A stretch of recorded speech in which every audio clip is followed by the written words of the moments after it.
If you have an aging parent, there's a high likelihood that you will eventually need to step in to help with things like caretaking and financial decision making.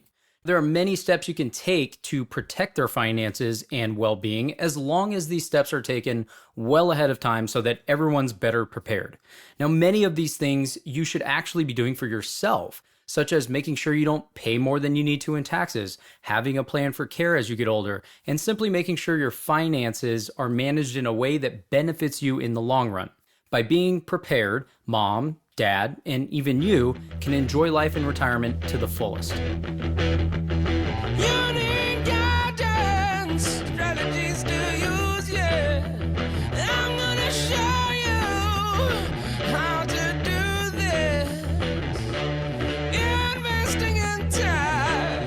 Estate tips you needed. I'm gonna give you my help. I'm gonna give you my help. Hello and welcome back to the Retired-ish podcast. I'm your host, as always, Cameron Valadez, certified financial planner. And in today's show, we are talking about protecting mom financially as she gets older.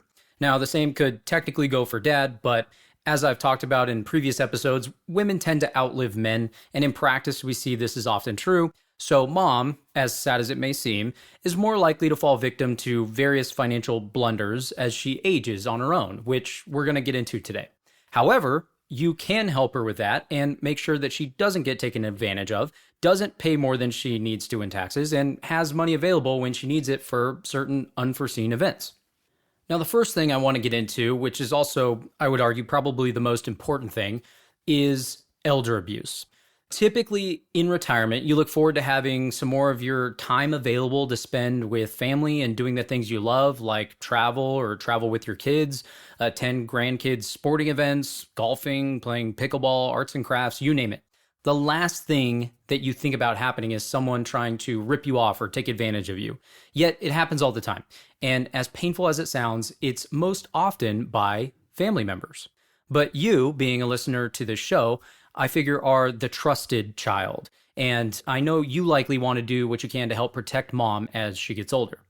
The reality is that she, just like all of us, eventually will likely lose her mental sharpness and awareness, especially when it comes to things like her finances, which at this point in her life might be rather automated, and so she may not pay as close attention to them as she used to. This will leave mom very susceptible to abuse. Even if mom is 100% there mentally and sharp as a tack, anyone can be manipulated and abused. No one is immune. Now, one very common thing that happens with aging parents, especially if they have things like pensions and maybe Social Security coming in and even a paid off mortgage, is that they end up saving a lot of money every month. And they enjoy seeing that balance grow over time in the bank where they think it's perfectly safe. And when it comes to this, I want to bring you in on a little secret. Don't let mom continue to accumulate a large surplus of money in her checking account with a plastic debit card attached to it. And no, I'm not saying that it's because she's just going to spend all the money. It's for other reasons that have to do with financial abuse. First off, this is low-hanging fruit for would-be abusers, and especially anyone who may live in the household with her or spend a lot of time there. I have personally learned of several people where this has happened just in the last couple years, where maybe a so-called friend of the family or maybe a non-licensed caregiver is sneaking the card and purchasing things or ordering extra groceries for their own family or even gambling. Shocking, I know, but I say that because I have seen that happen. This problem can be somewhat mitigated by making sure excess money over and above things like bills and just a small emergency fund is set aside into a separate account that is much harder to get to. And secondly, that money is sitting at the bank, likely not making anything. It's not working for mom in any capacity. In an interest rate environment like we are in today in 2023, there are far better ways to put that money to work and earn a heck of a lot more interest while also keeping it fairly liquid and stable. Now, another common situation that happens a lot of the time if, let's say, mom is a widow and has substantial assets, is that one of the kids or family members asks for a quote unquote family loan to do something like start a business or whatever the case is. And so mom says, of course, and gives them the money. But you know as well as I do, there was no official legal documentation done, and that money never gets paid back. And these are typically substantial amounts. They may even justify themselves by thinking, hey, mom has enough money and won't need that money back. But what happens if all of a sudden she needs, let's say, care at home or has to go to a facility and all of a sudden needs $8,000 to $10,000 a month? Well, now it really matters. And mom has no recourse and the family starts to fight. And that's just not a good situation. You don't want it. Mom doesn't want it. All this being said, hiding assets or income from children and not sharing certain financial information is not the best solution. It's important to be involved as mom gets older so you can help protect her. And to protect her, you're going to need to be able to access certain information and possibly do things on her behalf. By anticipating the eventual deterioration of memory and mental clarity, you can help mom transition the financial management to one or more trusted individuals well ahead of time. This might be you on your own if you have the time and wherewithal, or ideally it's a fiduciary of some sort, such as an attorney as well as a financial planner who can work with you and your mom on a consistent basis. You are the coach and you delegate tasks to each professional to do what they do best. Legal stuff, finances and taxes, even other possible caregivers and healthcare providers. Your eyes are on everything and you understand why and how things are done, and then you are able to relay that to mom to make sure that she fully understands. Everyone on the team, let's call it, should have permission to speak with each other for her best interest. That way there can be some sort of checks and balances. If you are the one that mom trusts to help her, you need to be able to speak with transparency on all of her finances and her spending with each professional on the team as needed. Simply giving verbal permission won't cut it. So instead, one of the best ways to accomplish this is through a legal document called a financial power of attorney, or POA for short. And not just any POA, but one done appropriately for mom's exact needs. So what is a power of attorney, or POA? A financial power of attorney is a legal document that allows the principal, which in this case would be mom, to name an individual or even multiple individuals to act on her behalf in certain situations. Those situations are dictated by mom when she has a financial power of attorney created. They can be limited in scope or they can be very broad. A power of attorney is different than maybe having a trustee of a trust. It's sort of similar, but it serves a different role. In cases where there's a trustee of a trust, the trustee manages the affairs of the assets in the trust on the creator's behalf. However, not all assets may be in that individual's trust. For one example, retirement accounts are usually in the name of the individual and they are not in the name of the trust. So those would not be a part of that. It wouldn't be part of the trustee's job. You would need a power of attorney to act on those. So mom signs a legal document that lists who her agent is to act on her behalf and what exactly they can do and when they can do it. The agent, which may be you in this case, has to act in mom's best interest. Some examples of things the agent can do for mom might be sign documents on her behalf, open and close bank or investment accounts, transact on bank and investment accounts, buy or sell property, pay bills and cash checks, and even enter into contracts. However, it is important to know that mom won't lose the ability to do these things herself necessarily. In many instances, it simply allows another individual to also do them for her on her behalf if needed. In addition, mom has to be competent to create and sign one of these powers of attorney. So these need to be done or possibly updated well ahead of time. Not only that, but different states interpret POAs differently. So you'll want to speak with an estate planning attorney about the language in your specific POA or mom's POA. Now, there are a couple main types of POAs. As I briefly mentioned, they can be general in nature or limited in when they take effect and how long they last. The most common types we see are called a springing power of attorney and a durable power of attorney. A springing power of attorney basically springs into action and is in effect only upon mom becoming incapacitated in some form. So this could just be, mentally. This typically requires that she is declared by a doctor or two, normally, that she cannot make decisions for herself that are in her best interest. A durable power of attorney typically goes into effect right away and will still be in effect even if mom eventually becomes incapacitated. They terminate if mom were to pass away or if she were to revoke it or change her agent, let's say.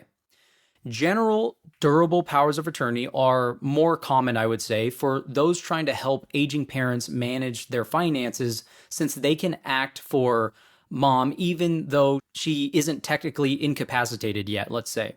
In addition, if and when something does happen, you can still act immediately if needed. With springing power of attorneys, it often takes a bit of time to get the proper documentation and determination that proves mom is actually incapacitated, and you'll have to provide that proof, like let's say the determination from the doctors, when trying to use the POA at a financial institution, for example.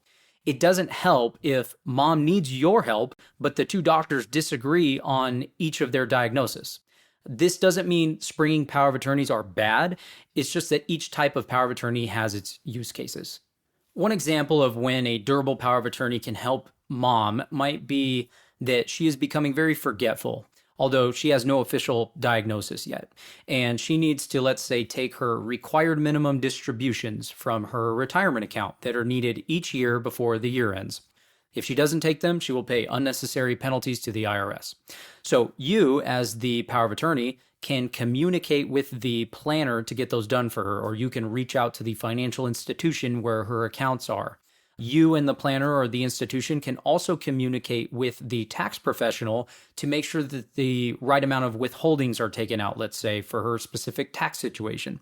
In this example, you are protecting mom all around. Another example might be that mom may start changing her mind about various things and may even feel the need to do random crazy things with her money, like buying blocks of silver she saw in a commercial on the QVC channel or something. She may try and make large bank or investment account withdrawals to carry out these wild ideas, which may be the exact wrong investment decision for her and may even cause tax nightmares. But if her team of professionals has a POA on file that is currently in effect, they can make sure that the agent understands what is going on. And the agent can let them know if mom really meant to do that or wants to do that, or if it was just a wild idea at the moment. Many people choose to make their spouse, if they're still alive, or one of the trusted children to be their power of attorney. And some even choose multiple children, for example, in which case the children have to agree on decisions. There are pros and cons to each way, really, and it will ultimately depend on the family dynamics. Ultimately, what mom needs to know is that she should pick the individuals that not only does she trust most, but that would actually have the time and the wherewithal to act on her behalf. Many times we see mom pick the child who is the most financially savvy, but that child ends up being so busy with their own life and, let's say, running a business or what have you, and they end up slacking because their own life issues are at the forefront. In addition, the person mom picks as her agent or power of attorney can also resign from being the agent if they want. So it is especially important to pick successor agents or a successor power of attorney just in case the first is unwilling or unable to at the time. When she first gets it created, that child may agree that, hey, they'll take care of things, but then eventually when something happens, their life may have changed and maybe they don't want to do it anymore. So you want to have a backup plan. This should be the similar thought process when choosing trustees or successor trustees for a trust that mom may have as well. Now, last but not least, with powers of attorney, you'll want to make sure mom has the completed and signed powers of attorney on file with all of her financial institutions and professionals before something happens. I cannot stress enough the importance of this, especially with banks. The reason is because you'll want to be sure ahead of time that they will actually honor it. There's nothing worse than needing to act and you can't do anything. Most institutions will actually have their own paperwork or documentation that's needed in addition to the POA itself. And mom may even have to sign those. And she can't sign them if she's not competent at the time. For bank accounts, you'll want to get the authorization forms and the signature cards specifically in advance. Okay, so now let's discuss some of the other ways you can help mom financially or just with her financial planning in general. Honestly, there's a lot to keep track of here to make sure that mom remains financially secure. I will just mention the main things to be mindful of that often catch children who are caretakers by surprise. Now, the largest risk is making sure there will be a means to pay for potential care at some point in her life. Not everyone will need care, but it is far more likely than not. If you don't trust me, you can look it up. I'm mainly referring to a long-term care need, which could be mental, such as Alzheimer's or dementia, or some of the activities of daily living, we call them, such as, bathing, eating, transferring, toileting, etc. At some point, you or one of your siblings may find yourself helping mom with some of these things, and it will be a significant burden to you mentally and physically. Therefore, many people seek some sort of professional care to help out in mom's home, or it may get to the point where she needs to be relocated to some sort of home or facility. The thing is, all of this costs money, a lot of money. So you'll want to make sure mom plans well ahead of time to address how this will be paid for. If you don't, you and or mom or siblings may be scrambling to find every dime you can to pay for care, which will likely cause mom to pay more than she needs to in taxes and drain funds that she may have wanted to use for other goals. Or she won't have any funds and you may feel obligated to help foot the bill, and ultimately mom gets on Medicaid or Medi-Cal in California and receives very basic care, which she and or you may not like very much. So to combat this, there's a few things you can help her do. One is that you will need to know who will take care of her. Does she have a child who lives nearby that is able and willing to help if she needs care? Or does the one child that is able to do that live across the country? If you're willing to do it, are you going to be able to stop working or reduce hours, which will also reduce your own income to dedicate the time necessary to help? These questions need to be answered sooner than later. Secondly, depending on her current age and health, she may be able to look into long-term care insurance, which many people overlook but can be a lifesaver. Plus, there's something different about spending an insurance company's money rather than yours or your mom's. Another option would be for mom to self-insure. This is only possible if mom has enough assets. These assets might include things like retirement accounts, non-retirement investment accounts such as a trust account or a TOD account, annuities, properties she will be able to tap into or liquidate, etc. Self-insuring, however, is a big risk depending on the size of mom's overall assets. For example, if mom has a relatively large retirement account or inherited one from her spouse that maybe predeceased her, you may think she has enough to self-insure. However, the entire account balance in that retirement account is likely not all hers, meaning that the IRS has a hand in the cookie jar. If mom gets to the point where large withdrawals each year to the tune of $100,000, let's say, that need to be withdrawn to pay for her care, she will likely find herself in a tax nightmare and may only actually get to spend, let's say, 3/4 of the entire account for herself, or maybe even half. The rest of it will go to the tax authorities. A situation like this would pose even more issues than just that. For example, if mom is collecting, let's say, Social Security and is in a very low tax bracket, she may not even be paying much or anything at all in taxes on those benefits, or maybe no taxes at all. Maybe she doesn't even file. However, once she starts making large withdrawals from something like a pre-tax retirement account, not only will she owe taxes on those withdrawals, but more of her Social Security will now become taxable. This means that when budgeting for her care, the income that she is receiving already would actually be reduced. And it doesn't end there. If she's on, let's say, Medicare, which most people will be after age 65, she may also suddenly be subject to penalties on her Medicare premiums because of her higher income. This is essentially another tax trap that creeps up and is often unseen. You get the point. If mom has other invested assets and non-retirement accounts, you'll want to be sure enough is set aside for the first couple of years of possible care expenses that you might run into. This is because of a phenomenon called sequence of returns risk, which I've discussed at length in previous episodes. Essentially, if mom needs care and her investments are, let's say, down at the time significantly, she will need to liquidate those investments to get the cash, which will hurt her accounts even more and increase the risk of her running out of money too fast. The solution to this is not to simply not invest money, by the way. Because if mom doesn't invest at all, and let's say she leaves all of her money in the bank, she likely won't earn enough to allow her money to last her, not to mention outpace inflation and taxes over time. And lastly, if mom has real property, like rental property or something, and you're banking on selling that to fund her possible care, take a moment to think about that situation and how it could possibly play out. If mom suddenly needs care, how likely is it that at that exact time she would be able to clean up the different properties or get a tenant out and be able to find a buyer and get the liquidity she needs just in time to pay for care? Not very likely. The process takes time, and by the way, it also costs money, such as selling costs, etc., commissions for realtors, things like that. Some of you may say that you know an estate planning attorney that can get mom qualified to get on Medicaid or Medi-Cal to pay for this kind of care for her. While this is possible and it's done all the time, it's often not ideal and may not be what mom wants, nor what's best for her or what you really want in the end. This kind of thing is a last resort.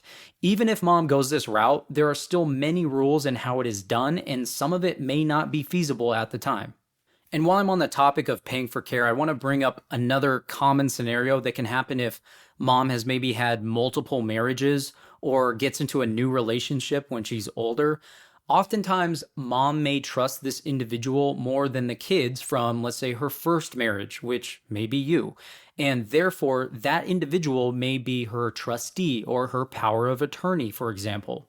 In these cases, you want to think about the fact that could that person possibly mismanage mom's finances in a way that doesn't allow her to do this sort of planning? Would they maybe overspend money that should have been set aside for mom's care?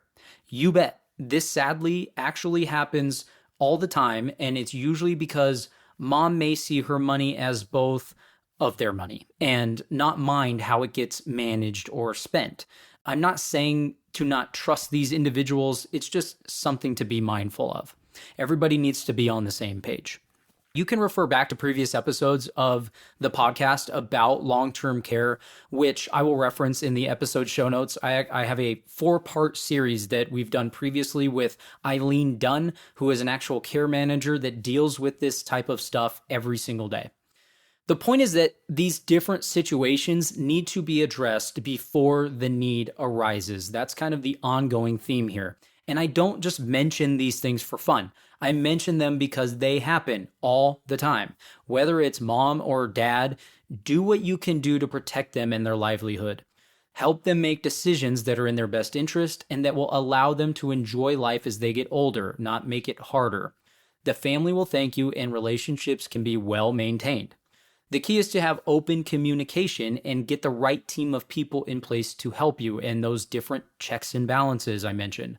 While it is possible to do all of this stuff on your own, or mom may be handling it on her own, it may be far more valuable to seek help from others and take some of the burden off your and your loved one's plate. There's a lot more to this stuff than meets the eye. Remember that simply being aware is much more impactful than doing nothing at all. In fact, I encourage you to also make sure that you take care of these things for yourself while it's fresh on your mind. One day you'll hope that your children want to take care of you and protect you, and it's never too early to get that process going. If you want more insight or help preparing your aging parents to live a more fulfilled retirement, or you want to make sure that you can take care of this stuff in your own life, feel free to reach out to us at retiredishpodcast.com or email us at info@retiredishpodcast.com. There you can also ask a question to me personally that I will answer anonymously on a future episode. Now, if you can spare a minute and find this information actionable and you like what you're hearing, please subscribe to or follow the show on your podcast app. If you want to learn more about the different topics that I talked about in today's show, again, like I mentioned, you can find the links to the resources we've provided in the show notes that are right there accessible on your podcast app, or you can visit us at retiredishpodcast.com/33. Be sure to sign up for our monthly Retired-ish newsletter. Each month, one time a month, we discuss many of the topics we cover on the podcast and more relevant and up-to-date information surrounding the retirement landscape. But I provide a lot more resources and we dive a little bit deeper on some of these topics. Again, this can all be found at retiredishpodcast.com/33. Thanks again for tuning in and following along. See you guys next time on Retired-ish. You need guidance, strategies to use, yeah. I'm gonna show you how to do this. Investing in tax, estate tips you need. I'm gonna give you my help. I'm gonna give you my help. Securities and advisory services are offered through LPL Financial, a registered investment advisor, member FINRA SIPC. The opinions voiced in this podcast are for general information only and are not intended to provide specific advice or recommendations for any individual. To determine which strategies or investments may be suitable for you, consult the appropriate qualified professional prior to making a decision. Traditional IRA account owners have considerations to make before performing a Roth IRA conversion. These primarily include income tax consequences on the converted amount in the year of conversion, withdrawal limitations from a Roth IRA, and income limitations for future contributions to a Roth IRA. In addition, if you are required to take a required minimum distribution, RMD, in the year you convert, you must do so before converting to a Roth IRA. Investing involves risk, including the potential loss of principal. No investment strategy can guarantee a profit or protect against loss. Past performance is not a guarantee of future results. Bonds are subject to market and interest rate risk if sold prior to maturity. Bond values will decline as interest rates rise, and bonds are subject to availability and change in price. Government bonds and treasury bills are guaranteed by the U.S. government as to the timely payment of principal and interest and, if held to maturity, offer a fixed rate of return and fixed principal value. Treasury inflation-protected securities, or TIPS, are subject to market risk and significant interest rate risk as their longer duration makes them more sensitive to price declines associated with higher interest rates. Municipal bonds are subject to availability and change in price. They are subject to market and interest rate risk if sold prior to maturity. Interest income may be subject to the alternative minimum tax. Municipal bonds are federally tax-free, but other state and local taxes may apply. If sold prior to maturity, capital gain tax could apply. Neither LPL Financial nor its registered representatives offer tax or legal advice. Always consult a qualified tax advisor for information as to how taxes may affect your particular situation. Asset allocation does not ensure a profit or protect against a loss. There is no guarantee that a diversified portfolio will enhance overall returns or outperform a non-diversified portfolio. Diversification does not protect against market risk.